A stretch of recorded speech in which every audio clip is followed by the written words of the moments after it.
প্রিয় নবী হযরত মুসা আলাইহিস সালামের জামানার একটি চমৎকার ঘটনা সম্পর্কে চলুন জেনে নিই ফ্রিকি নিউজে। হযরত মুসা আলাইহিস সালাম একবার আল্লাহ তাআলাকে জিজ্ঞেস করলেন, হে আল্লাহ, জান্নাতে আমার সাথে কে থাকবে? জবাবে বলা হলো, অমুক কসাই। জবাবে কসাইয়ের নাম শুনে মুসা আলাইহিস সালাম খুবই আশ্চর্য হলেন।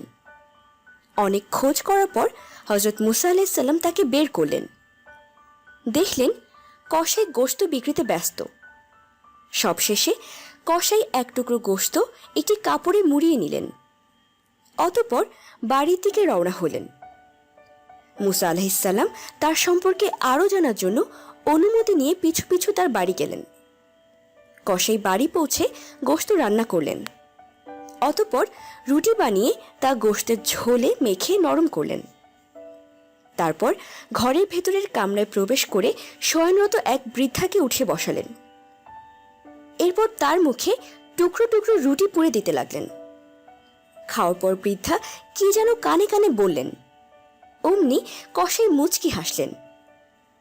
দূর থেকে মুসা আলাইহিস সালাম সবই দেখছিলেন, কিন্তু কিছুই বুঝলেন না। মুসা আলাইহিস সালাম বৃদ্ধার পরিচয় এবং মুচকি হাসার বিষয়টি কসাইকে জিজ্ঞেস করলেন। কসাই বললেন, উনি আমার মা। আমি বাজার থেকে আসার পর সর্বপ্রথম আমার মাকে রান্না করে খাওয়াই, আর মা খাওয়ার পর খুশি হয়ে আমার কানের কাছে এসে আল্লাহ তাআলার কাছে এই বলে দোয়া করেন, আল্লাহ তাআলা তোমাকে বেহেশত দান করুন এবং মুসা আলাইহিস সালামের সাথে রাখুন।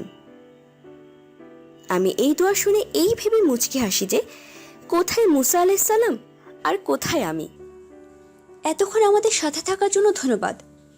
আমাদের পরবর্তী আপডেট পেতে ফ্রিকি নিউজ চ্যানেলটি সাবস্ক্রাইব করে আমাদের সাথেই থাকুন।